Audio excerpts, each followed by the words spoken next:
जय हिंद दोस्तों, स्वागत करते हैं आप सभी का आपके अपने यूट्यूब चैनल जैकपुर पे। तो आज के इस वीडियो में हम लोग क्लास 10th का सोशल साइंस में हम जो है आप लोगों के लिए भूगोल का पहला चैप्टर है ये संसाधन एवं विकास। इसके मोस्ट इंपॉर्टेंट सवाल ऑब्जेक्टिव एंड सब्जेक्टिव सभी आज के इस वीडियो में देखने वाले हैं, जो आपके फाइनल एग्जाम और आपके आने वाले वीकली टेस्ट के लिए काफ़ी इंपॉर्टेंट होगा। तो चलिए शुरू करते हैं हम। यदि आप हमारे चैनल पर पहली बार आए हो तो प्लीज़ चैनल को सब्सक्राइब कर लो, घंटी के आइकन को दबा लो ताकि आने वाली हर एक वीडियो का नोटिफिकेशन आपके मोबाइल पर जाए। सबसे पहले सवाल में आपसे पूछा गया है कि बताइए निम्न में कौन सा जैव संसाधन नहीं है। जैव का मतलब देखिए होता है जिसमें जान होता है, ठीक है। देखिए मनुष्य में जान होगा, पशु में जान होगा, वनस्पति में भी जान होता है, पेड़ पौधों में जान होती है, लेकिन चट्टानों में जान नहीं होता, इसलिए ऑप्शन डी इसका राइट आंसर है, चट्टान। अगला सवाल है हमारा, इनमें से कौन नवीकरण योग्य संसाधन है। तो देखिए यहाँ पे जो नवीकरण योग्य संसाधन होता है, एक होता है अनवीकरण, एक होता है नवीकरण। नवीकरण का मतलब होता है जिसको हम लोग बार बार नए तरीके से यूज कर सकते हैं, ठीक है। ट्रिक है ये, ध्यान से समझिएगा, मेरी बातों को ध्यान से सुनिएगा। जिसको हम बार बार नए तरीके से यूज करेंगे वो नवीकरणीय संसाधन होगा। जैसे सौर ऊर्जा, चट्टान को एक बार यूज कर लिए दोबारा नहीं होगा। खनिज को एक बार यूज कर लिए, लोहा तेल ये सब खत्म हो जाता है, लेकिन सौर ऊर्जा कभी खत्म होगा नहीं, बार बार एक नए तरीके से आप यूज करोगे, है ना। जैसे आज जितना पावर आपको सूरज की रोशनी में मिल रहा है, कल भी उतना ही मिलेगा, एक नया तरीका से मिलेगा। काली मृदा को किस नाम से जाना जाता है। तो काली मृदा को रेगर या रेगुर के नाम से भी जाना जाता है, याद रखिएगा। अगला सवाल है, नई जलोढ़ मृदा को क्या कहते हैं। तो खादर। देखिए कोई भी नया सामान को हम लोग क्या करते हैं, खाते हैं।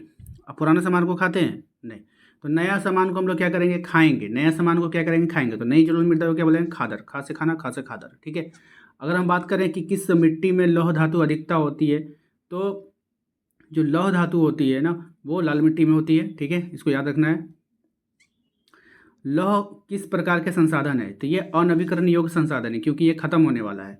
बांगर और खादर किस प्रकार की मिट्टी है। तो बांगर और खादर जलोढ़ मिट्टी है, याद रखिएगा, ये मोस्ट इंपॉर्टेंट सवाल है आपके लिए। किस प्रकार की मृदा में कंकड़ की मात्रा अधिक होती है। तो बांगर। अभी किसी में कंकड़ होगा तो आप क्या बोलोगे, बांग करोगे। बांग मतलब होता है मना करना, ठीक है, तो आप उसको बांग कर दोगे, बांगर। भारत के कुल क्षेत्रफल में कितने प्रतिशत क्षेत्र पठारी भाग है। ये अच्छा सवाल है, 27% है, याद रखिएगा। समाप्यता के आधार पर संसाधन कितने प्रकार के होते हैं। 2 प्रकार के होते हैं। प्रथम अंतर्राष्ट्रीय पृथ्वी सम्मेलन का आयोजन किस वर्ष किया गया था। 1992 में। यह मोस्ट इंपॉर्टेंट है, इसको याद रखिएगा आप लोग, ठीक है। अगला सवाल देखिए, कह रहा है कि जिस भूमि पर खेती की जाती है उसको क्या कहते हैं। तो कृषि योग्य भूमि। यह सवाल बार बार पूछा गया आपके बोर्ड एग्जाम में। अब आइए यहाँ पर जो कुछ सवाल है जो इंपॉर्टेंट है आपके हर एक एग्जाम के लिए, इसको आप लोगों को देख कर जाना है। जैसे मानव निर्मित संसाधन के 5 उदाहरण देना है। तो मानव निर्मित, जो मानव ने जो संसाधन को बनाया उसके 5 उदाहरण हैं। उद्योग है, मशीन है, मकान है, बांध है, परिवहन है, के साधन है। जलोढ़ मृदा किसे कहते हैं। तो नदियों द्वारा लाई गई मृदा को जलोढ़ मृदा कहते हैं। सब एक एक लाइन का आंसर है, इसको याद कर लीजिएगा। लेटराइट मृदा किस फसल के लिए उपयुक्त होती है। तो लेटराइट मृदा काजू की फसल के लिए उपयुक्त होती है। आयु के आधार पर जलोढ़ मृदा कितने प्रकार की है। 2 प्रकार की है, खादर और बांगर। या तो आप बांगर या तो आप खादर दोनों बोल सकते हो। काली मृदा किस फसल की खेती के लिए उपयुक्त मानी जाती है। तो काली मृदा कपास की खेती के लिए उपयुक्त मानी जाती है। ये अच्छा सवाल है, ध्यान में रखिएगा। राष्ट्रीय वन नीति 1952 के द्वारा निर्धारित कितने प्रतिशत भौगोलिक क्षेत्र पर वन होना आवश्यक है।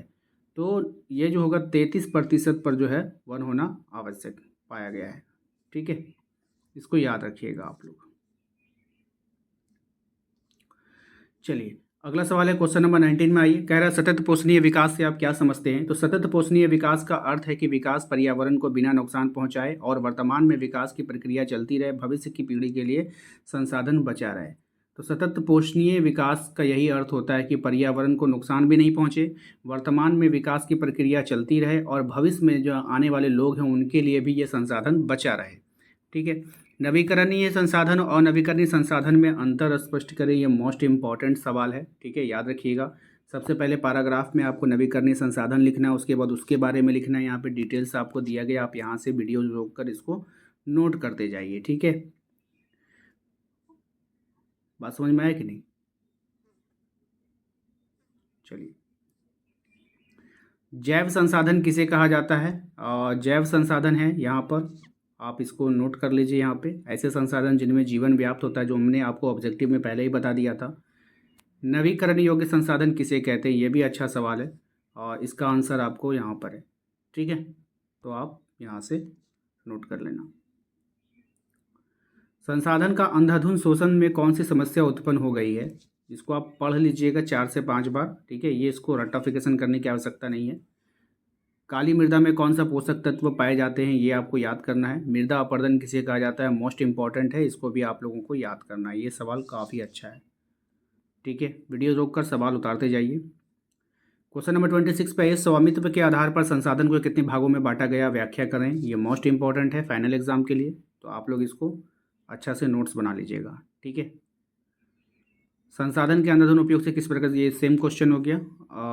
उसके बाद अगर हम बात करें भूमि निम्नीकरण क्या है, ये अच्छा सवाल है। इसका भी आप लोग फाइनल एग्जाम के लिए नोट्स बना लीजिएगा, ठीक है। यहाँ से स्क्रीनशॉट लीजिए, फिर एक बार यहाँ से स्क्रीनशॉट लीजिए एंड फिर यहाँ से ले लीजिए। इसके बाद जो मोस्ट इम्पॉर्टेंट सवाल है आपका, मृदा के संरक्षण के क्या क्या उपाय किए जा सकते हैं, यानी मृदा को बचाने के लिए, उसके संरक्षण के लिए हम कौन कौन से उपाय कर सकते हैं। तो यहाँ पर आप लोग जो है इसको नोट कर लीजिएगा, ठीक है। चलिए इतना स्क्रीनशॉट ले लीजिए। तो आशा करते हैं आप लोगों को आज का ये वीडियो पसंद आया होगा। वीडियो अच्छा लगा है तो प्लीज़ वीडियो को लाइक करना है, चैनल पे पहली बार आए तो सब्सक्राइब करिएगा, घंटी वाले आइकन को दबाइएगा ताकि आने वाली हर एक वीडियो का नोटिफिकेशन आपके मोबाइल पे जाए। हम वीडियोस को ज़्यादा लंबा नहीं करते हैं क्योंकि आपके बेनिफिट्स के लिए, आपके डाटा बचाने के लिए, क्योंकि आप लोगों के पास जो डाटा होता है वो सीमित होता है और उसी डाटा से आप लोगों को सारा क्लास करना होता है। तो इसलिए शॉर्ट्स में हम वीडियो बनाते हैं ताकि आप लोगों की हेल्प हो पाए। मिलते हैं अगले वीडियो में। Thank you. चैनल को सब्सक्राइब कर लीजिएगा, वीडियो को लाइक कीजिएगा एंड शेयर कीजिएगा।